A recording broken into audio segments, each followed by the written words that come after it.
So we know that on average we fall behind our East Asian peers on international assessments. And I hear a lot that that's okay because our top students are the top in the world. Well, is that really true? I tried to do some research to find out, started looking at international assessments. You can see up here, our top students are actually just barely above average of these top 5 countries or so. Their top students are killing us. This is from the TIMSS.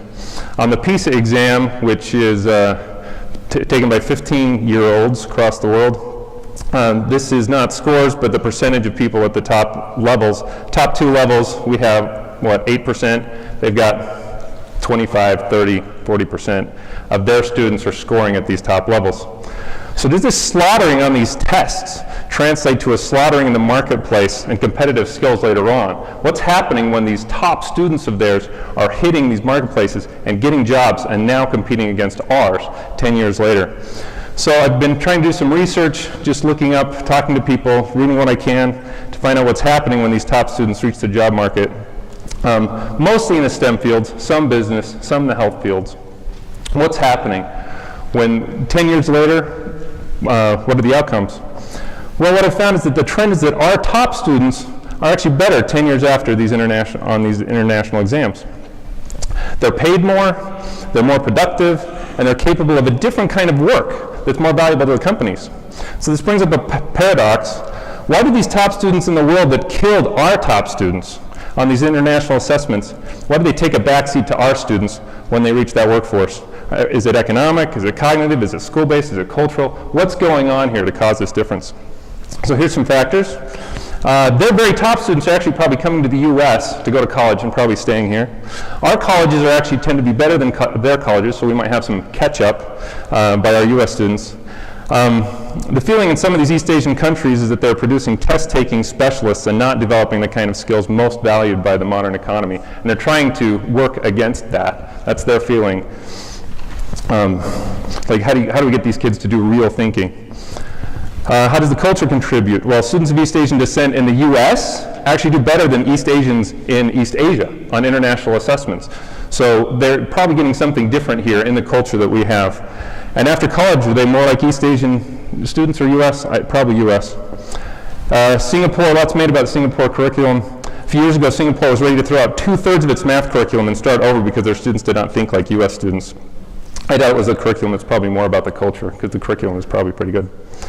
So what about East Asian students that do have these novel thinking or seeing the big picture skills on par with our top students? They certainly have them. What happens to them? I mean, they've got students that can do similar level work, similar kind of things. Well, those people are probably don't want to spend hours and hours and hours on end working to becoming test-taking specialists. They see better things to do. And one of my Korean students that I talked to this week said, those students in Korea will not succeed because they won't get into the best colleges because they're not taking tests. And they're the ones that most want to come to the U.S. In Japan, there's another bit of a paradox. The Japanese teach really, really well, especially up through 8th grade, where they're really getting these students to think, but their students afterwards still don't have those same kind of skills, at least as our top students do. So we don't exactly know why. So what about the U.S. culture? What is it that fosters our independence and this creativity, or whatever you want to call it? What is it that makes this novel thinking that our top students can have? Well, here's one thought. I don't know if it's a good one.